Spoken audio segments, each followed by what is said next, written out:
Greetings, friends, comrades, fellow philosophers. Welcome back to episode number 7 of the Kampf analysis series, where we are analyzing the literary masterpiece that is Hitler's Kampf. With that out of the way, let's get right into the episode. Now, the last time we left off talking about kind of seeing the beginnings of Hitler's animosity toward the Catholic Church. Because again, when you think about it, religion in general is almost inherently incompatible with Nazism. I mean, even the craziest religions out there probably would have a difficult time fitting in with Nazism. And he really took problem with Christianity because it was used as a tool by the Habsburgs to basically, he spins this whole narrative, right? They're replacing the Germans, they're neglecting the rights of the Germans, eliminating the German spirit, destroying the culture. So he sets all of that up as, right, I mean, this is why we need to unite with the German Empire. This is why us German Austrians, we need to get out of here and join, right, the fatherland. We need to join our German brothers. Because guess what? These Habsburgs, they like the Slavs more than they like us. So that's kind of the narrative that he sets up here. And at the center of all of that is this Catholic Church. And, I mean, he's kind of even going into the history of the Pan-German movement and why those leaders, specifically George Schonerer, I'm sorry, I still haven't looked up the pronunciation. I know I'm saying it wrong, and even if I did, I probably would still say it wrong. But he's talking about how this guy, one of the early leaders of the Pan-German movement, took extreme issue with the Catholic Church. Because, right, I mean, they're not just ideologically opposed, but even geopolitically at the time, you could kind of see how a pan-German movement, people who identify along a racial line, I mean, they're bad for the Catholic stronghold in the area, right? I mean, if you're someone who has power, vested interest in the establishment, right, like the Catholic clergy or maybe some kind of priest, or I mean even just generally the way things are run in society. When you change that up and you take away from the existing power base, that it's just kind of bad for the people at the time. It changes so much about it changes the entire geopolitical layout, which is why this pan-German movement had a Los von Rom, or the Away from Rome movement, because it was going to diminish the stranglehold that Christianity had on the German people. So I just think that is a wonderful proof of the idea that you can only really have one idea, one master, if you will. You can't serve two masters at the same time. It's just not possible. So you can serve God as a Christian, or you can serve the German people as, a member of this ethno-nationalist group. You can't do both. Really difficult to do both, as we will see throughout the continued history of the German people. And here he has this entire paragraph where he's talking about the priests specifically. And he kind of compares the Czech Priests, right, one of the big ethnicities in the Austro-Hungarian Empire. And also, I think Germany as a whole, they're kind of like a neighboring people group. And, Slavic-based, of course. So bad in Hitler's mind. So the Czech priest, they are subjective toward their own people, but objective to the church. And you can interpret that in a couple of different ways, but the way Hitler really means here is that the Czech priest is subjective and has this undying devotion for his own people group, for other Czechs. But when it comes to the church, he's kind of stoic about it. He doesn't care too much about it, right? Like, he can pay lip service to the church, but he's not going to go out of his way with this undying flame of devotion. And then he flips it, and then he talks about the German priest, who shows this same undying devotion for the church that, right, the Czech priest has towards his own people. But the problem with the German priest is that he is objective when it comes to the nation or the people group. And he actually specifically says nation, which says, it's almost insinuating like the German priest is, right, a parasite. It's almost, this class of people, they are against the state, they are against us, what we stand for. And I just think that's so fascinating because in a way you can almost see how he's kind of putting the German priests into this lump category of the backstabbers, right? The trouble, the naysayers, the anti-Germans within Germany. I mean, so many people were demolished because of the whole stabbed in the back narrative after World War I, right? Because, you have the worst catastrophe in German civilization ever, at least until World War II.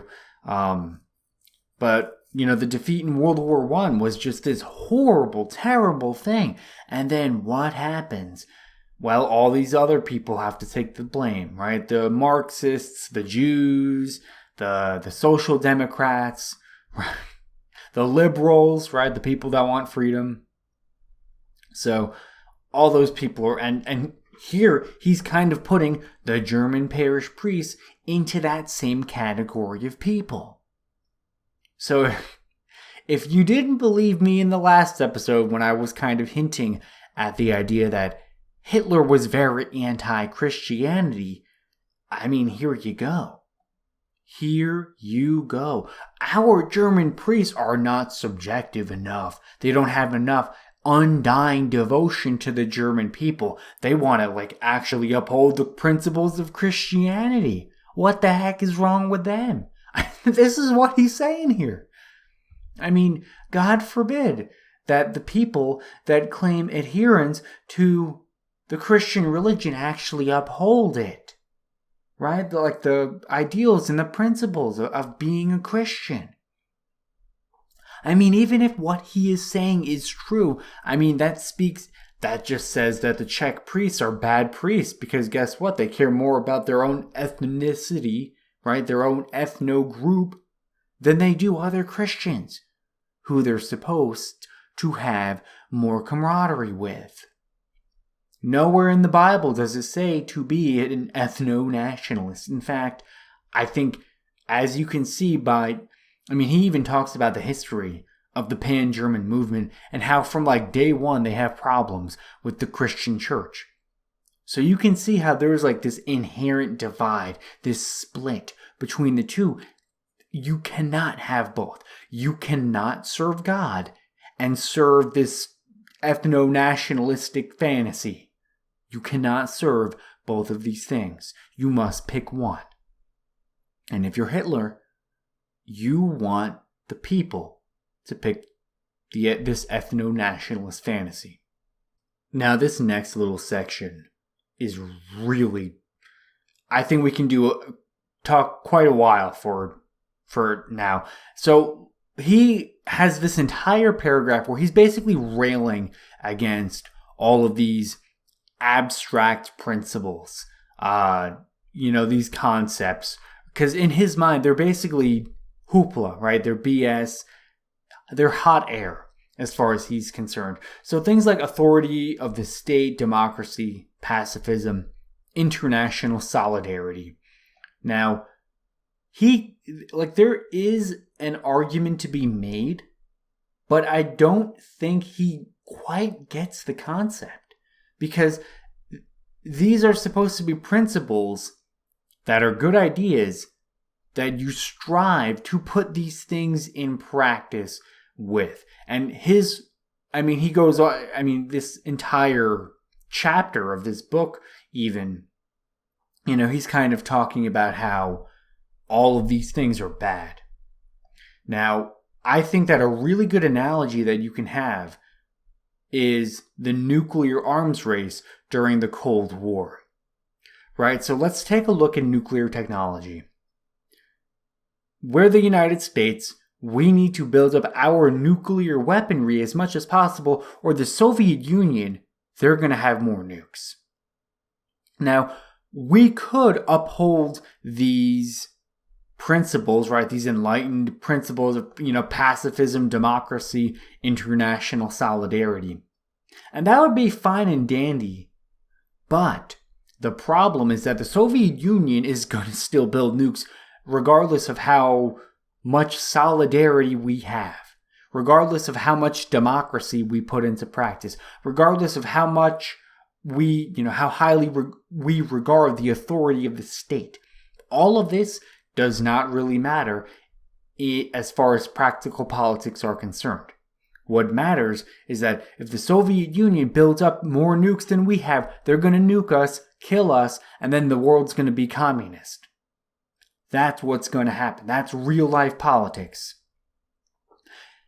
Now, that is the argument. That is basically what Hitler is kind of saying about these principles.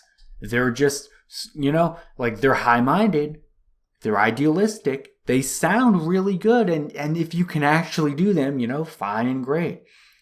But the people who practice pacifism, they are at a disadvantage. And what Hitler's really getting at with this entire section of Mein Kampf is that all of these good-sounding ideas, they are good-sounding ideas, but they are poorly practiced politics.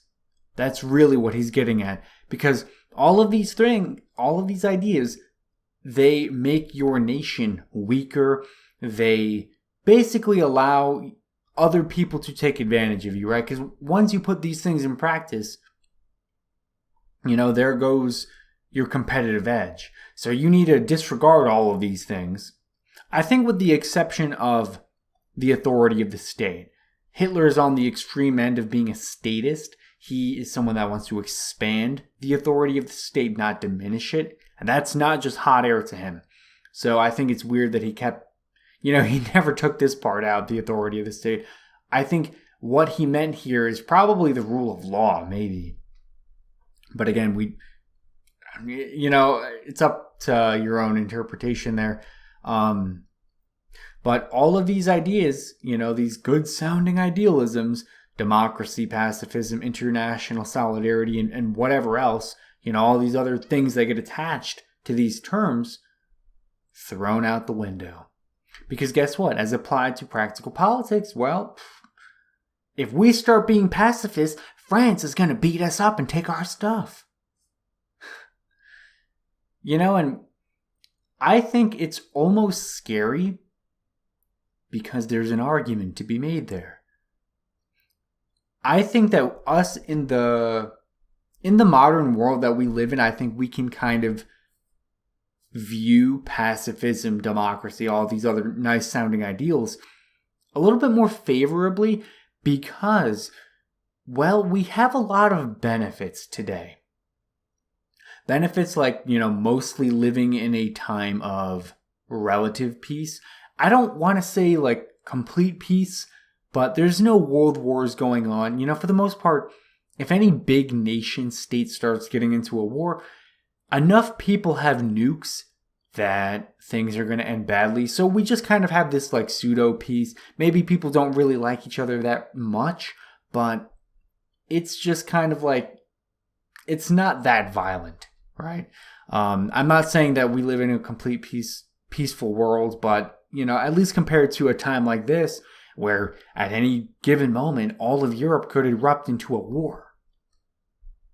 Which is exactly what happens a couple of times here. So, that's interesting. Now, we can kind of pay homage to these ideals, right? But if being more pacifistic might mean weakening your nation so that a neighboring antagonist can come in and occupy your nation and win the war, well, you can see why someone like Hitler would have such a problem with something like pacifism and democracy even. Because I just think it really comes down to having this idea that, the state is everything. The state is everything. And then for a little while here, he's just straight up narrative spinning where he's just trying to make it out like these German pacifists are being plundered by their own comrades. By their own comrades because, this solidarity, this fraternal kindness that the German pacifist shows towards his neighbors, his friends, the international comrades, well, they just don't do it back enough. The German people are more pacifistic and they have more solidarity than is shown to them. So that's kind of the narrative that he's spinning. And of course, I think this is partly his own fear as a right-wing militant than it is anything else, right? Than it is having anything to do with reality. Now, of course, I think with every single statement like that, it's so broad that you can always find elements of truth to it. But here's the thing. Let's break it down. So he is living in post-World War I Germany. The Germany that is devastated by World War I, destroyed, they're being occupied by France, all this horrible stuff is going on, they're poor, they're being forced to pay all this money. So the idea that German people within Germany are showing any kind of kindness or solidarity with people in France, God forbid. That idea makes Hitler's blood boil. The idea that there is any kindness given from Germans to French or, Slavs, who fought against them, like the Russians. That idea is something that makes him mad and something that is just, that's just horrible, right? And I think if you wanted to have a good comparison, if you wanted to have, I think, an idea that would shed some light on the situation, imagine being a Jew in 1950s Germany, right? So after the World War, after the Holocaust, all that stuff that went down. And having your kids, your Jewish kids, be nice to Germans. Go out of their way to be nice. It's that level of, whoa, listen, little, what's a Jewish name? David Jr. Listen, little David Jr., do you know what those German people did just a couple years ago? They tried to kill us. Right? It's that level of, I don't want to say pettiness, but I think spitefulness. Because the idea that, right? It's don't be nice, right? Don't be nice because them as a collective is mean to us as a collective. So you cannot be individually nice to them as individuals. If I was to try to summarize that in a hopefully coherent way, maybe, I don't know. Let me know what you guys think. I think this is a really interesting concept because it plays into the whole how groups interact with each other, and then how the interactions between those groups paints the way individuals from those groups can interact with each other in an appropriate way. So the Germans, they lose World War I. They get basically screwed over by the Allies. And now anyone that shows any solidarity with, or, peacefulness, pacifism, whatever, anyone that has any good feelings toward those people, well, they're basically enemies. Basically enemies. And he goes as far as to call it a disease, right? We need to start by diagnosing the disease. So that is how seriously he takes this. And I think that here you have a really fascinating little bit. So, because he attacks the educational system, and, we can just kind of talk about the history of that for a moment. So, education is one of those touchy subjects that if you are against the state and you live in a nation that has state-sponsored and coerced education, it's really easy to do that because it's like, listen, man, this state-sponsored education, they're just not doing enough. They're not instilling enough of a German national identity in the minds of the youth. That's why we have all these communists and, people fighting for abstract notions like democracy and international socialism, pacifism, right? Abstract ideals. It's because the state they're just not doing enough. They're not educating the youth the way we want them to be educated. And this is, because I think that's probably one of the easiest things to attack. Because, right, just think about it for a moment. This is government-sponsored education where it is paid for by the tax dollars. And now the government, they don't really have an incentive to do a good job at educating people. Now, that's regardless of what you think the definition of a good education is. So even if they think that even if your definition of a good education lines up, they're still going to do a bad job. So even if you agree with the state in your definition of a good education, it just doesn't matter because they're going to drop the ball on it. They don't really care if it's done well. I think it's really easy to say this as an American because, we have this public coerced, go to school, go to our public educational system or you go to jail. Or your parents go to jail, basically. So, and then we get there and then, we can barely read. We have some pretty bad education and it's because it's this state-sponsored stuff, right? That they just don't care if they do a good job. There's no incentive.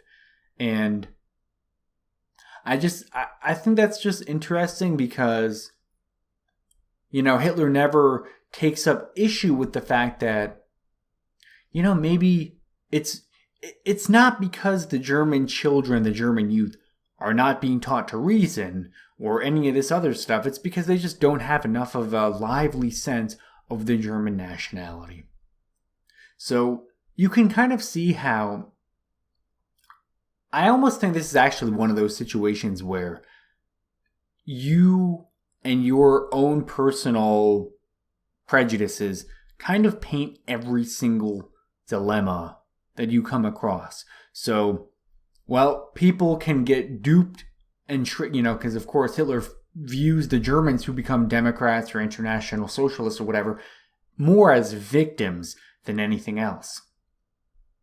So these people are victims of, these stupid ideologies, right? What is the solution? It's not to teach people how to reason better. It's to, just force feed them propaganda from the other side. Force feed them propaganda, make them hate democracy, make them hate socialism and pacifism and all these other, right, abstract notions. Because that's all they are. So I just think that's an interesting little bit there. And here I think we have probably one of the funniest sentences in Mein Kampf. So I'm just going to read it to you and we'll talk about it. So Hitler says, quote, "During my sojourn in Vienna, I had ample leisure and opportunity to study this problem without allowing any prejudices to intervene. And in my daily intercourse with people, I was able to establish the correctness of the opinion I formed by the test of thousands of instances." So he's particularly talking about how the Protestants, they're just not quite antagonistic enough against the Jews. They're not anti-Semitic enough. And he's saying, I went to Vienna, I did all this stuff. This is 100% objective, right? I mean, I'm not being prejudiced. I didn't even allow any of my prejudices to intervene. But literally, thousands with a T of instances, my opinion was proved correct. Now, I think us in the modern age, we can kind of look at this and be like, okay, well, how do you know this wasn't just hardcore confirmation bias? You forming an opinion and then looking for instances that kind of support that opinion. Obviously, what was going on here, because I'm sure someone like Hitler would, like he could see a Jewish person do something good, like he would just dismiss it, or, he would chalk it up to like propaganda or something, right? Like he's just faking being nice, right? He's just pretending to donate to charity, though it's counterfeit money, obviously. So I just think that's interesting, but I just find it so funny. I mean, anyone on earth with any opinion could make a crazy claim like this, and then just say, listen, man, without allowing any prejudices to intervene, I had, thousands of instances where it was just confirmed. This isn't me with some crazy opinion. This is reality. So you can almost see how it's almost like this pseudo-scientific, right? Like, I mean, this is Hitler's social experiment here. Right? Thousands of instances. I mean, I just can't even imagine a world where someone who lives in a city for, even a couple of years has thousands of instances of people, of someone, like, let's say the Jews, right? Because what he's really hinting at here is that Jews are bad people. And through these thousands of instances, they're just proved to be bad people, and the Protestants should be more anti-Semitic and more against them. So, crazy stuff. And again, I don't think the insanity is well known enough until you really, have a deep dive like this on Mein Kampf. So, yeah, I hope you guys are enjoying it as much as I am. So he finishes up that whole rant, and then he kind of gets back on this whole, the mistakes of the pan-German movement. And I'm just going to read you this paragraph because I think it's very poetic, and I just think it says a lot, and we'll talk about this after. But Hitler says, quote, "The pan-German movement would never have made this mistake if it had properly understood the psyche of the broad masses, if the leaders had known that for psychological reasons alone, it is not expedient to place two or more sets of adversaries before the masses, since that leads to a complete splitting up of their fighting strength. They would have concentrated the full and undivided force of their attack against a single adversary. Nothing in the policy of a political party is so fraught with danger as to allow its decisions to be directed by people who want to have their fingers in every pie, though they do not know how to cook the simplest dish." So, everything else aside, I actually thought, like, from a literary standpoint, that was actually very well written. I mean, he even ends it with this little zinger analogy at the end here. But, so let's break some of this down. So what exactly is this mistake? That's pretty much just not being able to win over the German people, or the Austrian German people specifically. Because, he says this at the end of this long rant where he's talking about how the pan-German movement, they basically have to compete with the church. So, listen, guys, this institution that you guys have been following for like 1,000 years, Christian church, yeah, you guys have to leave that because it's incompatible with our world's view. So, yeah, leave that, join our new pan-German movement, and then everything's going to be okay. And then at the same time, they also have all these other enemies, right? Because again, they were anti-Semitic, anti-communistic, they hated Slavs, basically all the same enemies that the Nazis hated, but they're all presented as different adversaries. So this is kind of why later on in Hitler and Nazi propaganda, they're going to put the Jews as the bad guys at the top of, the evil underworld. They are the demons that control everything else. So, a Nazi sees a Jew and he's like, okay, this Jew is, he controls all these other bad guys. So a Nazi sees a communist who's ethnically German and he's like, all right, this German is brainwashed by the Jew to be a communist. That's that. And then the same with, the Slavs. The Slavs, they're just an under race. They're basically a puppet race for the Jews. So you can really see how,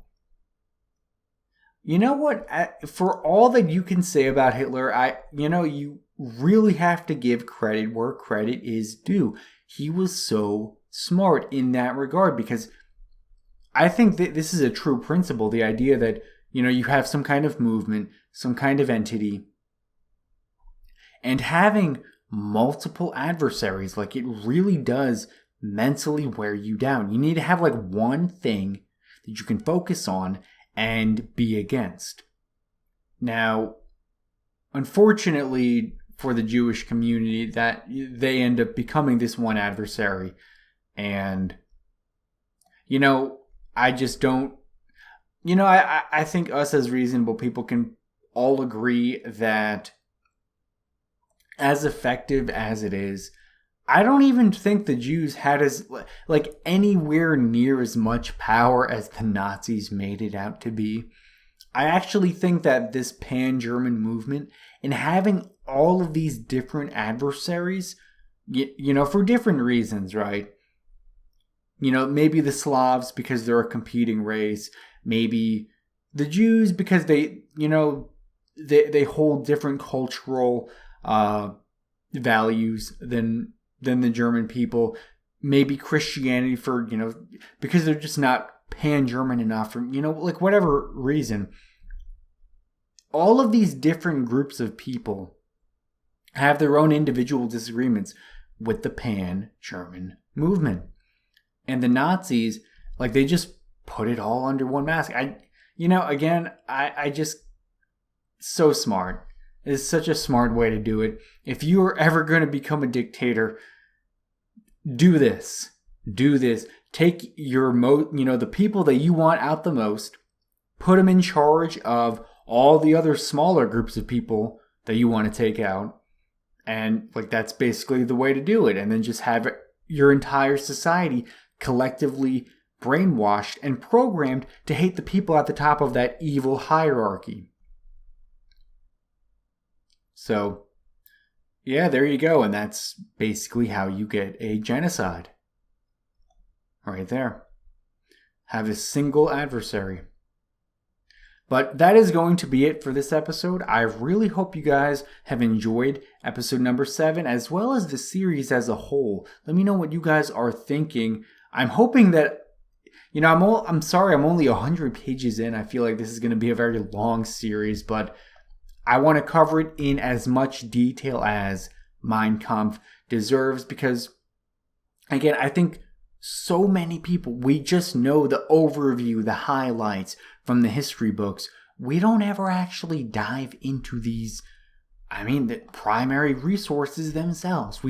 I just think there should be more of this going on. So, you're watching the series, so you think that too. So thank you. I appreciate that. Anyway, thank you for watching the series.